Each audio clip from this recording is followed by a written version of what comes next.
Between 1975 and 1979, the Pol Pot Khmer Rouge regime in Cambodia murdered 1.5 million people out of a population of 8 million. The Khmer Rouge purged its own, killing half of the Central Committee in 1978, and 20,000 regional officials were murdered from 1976 to 1979. These actions seem similar to Stalin's purges of the old Bolsheviks in the 1930s, or Hitler's slaughter of the SA leadership in 1934, to remove anyone who in the future might threaten the unity of the party and regime. Like the regimes in Germany and USSR, the Cambodian leadership used secrecy and mass violence to retain control. Combining communism and a nationalist ideology with the agrarianism of the early Chinese Communist Party, the Khmer Rouge identified anyone who appeared different as potential enemies or as useless people for elimination. The Khmer Rouge forced all of the urban population into rural areas in April 1975 and forced them to work in agricultural activities they were not used to. Wearing glasses appeared as symbol of intellectualism and urbanism, criteria for eradication by work or execution, depending on the mood of the local or national leadership at the moment. Tens of thousands of ethnic Cambodians died of malnutrition or excessive work, or were executed for not fitting into the new agrarian paradise of the Khmer Rouge. Tens of thousands of Cambodians were worked to death as in Nazi slave labor camps in the 1940s. Failure to work, illness, or inactivity could lead to execution. Religion came in for special treatment. All but 70 of the 2,680 Buddhist monks who were in 8 monasteries were killed. Only 2,000 out of 70,000 monks in Cambodia survived Khmer Rouge rule. The hostility shared with other communist regimes to religion went on overdrive in Cambodia, which eliminated a higher percentage of religious leaders than even in the USSR. By early 1977, the regime had eliminated every monastery in the country. The nationalism of the Khmer Rouge meant that every minority group in the country faced potential elimination. Pol Pot expelled 100,000 Vietnamese in 1975 and ordered the murder of those who remained.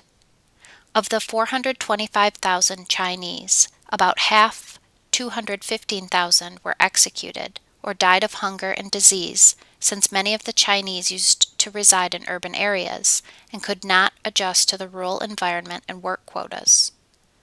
About 8,000 of the 20,000 Thais in Cambodia survived. Muslim Chams, a unique Cambodian ethnic and religious group, came under attack.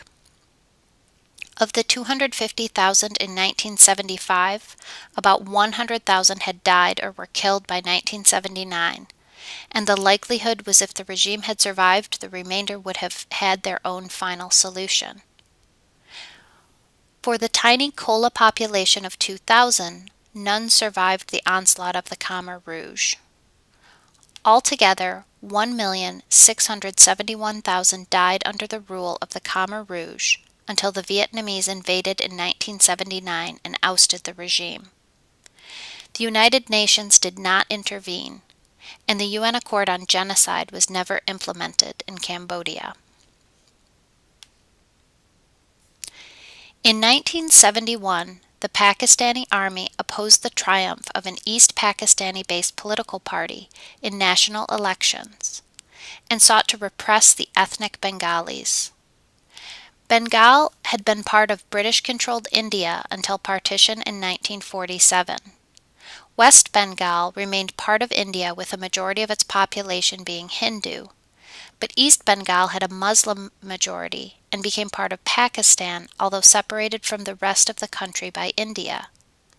Civilian and military leaders from West Pakistan dominated the government.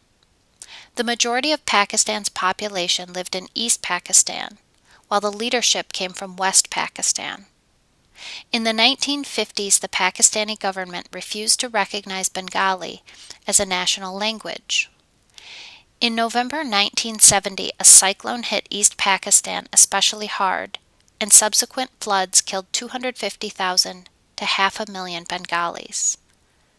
It added to the ethnic and linguistic injustice felt by East Bengalis, who felt the Pakistani government did little to help them. In the December 1970 elections, the Bengali-based Awami League won 167 of 169 seats from East Pakistan and gave the Awami League a majority in the Pakistani legislature. The League favored greater autonomy for East Pakistan, which was not acceptable to the civilian and military leadership of West Pakistan. A leading West Pakistani political party boycotted the assembly, and the military dictator Yahya Khan postponed opening the assembly to prevent the leader of the Awami League from becoming Pakistan's prime minister. Since the Bengalis had won the election, the denial of power angered people in East Pakistan, leading to mass demonstrations and widespread strikes. The Pakistani military leadership decided that a show of force would silence the Bengalis and supporters of the Awami Party. Members of the military leadership also wanted to use force to rid East Pakistan of its Hindu minority, either by killing them or expelling them to India. From the perspective of the West Pakistanis, many of the Bengalis were not true Muslims and had been too heavily influenced by India's Hindu culture. In March 1971, military operations began targeting Bengali students at the University of Dhaka, members of the Awami League's leadership, its paramilitary unit, and areas with Hindu majorities. The Pakistani military turned this into massive killings of civilians. In response, Bengalis formed a government in exile and urged a nationalist rebellion. Killings in the Pakistani army started in Dhaka, the East Pakistani capital, in March, and was later extended to rural areas.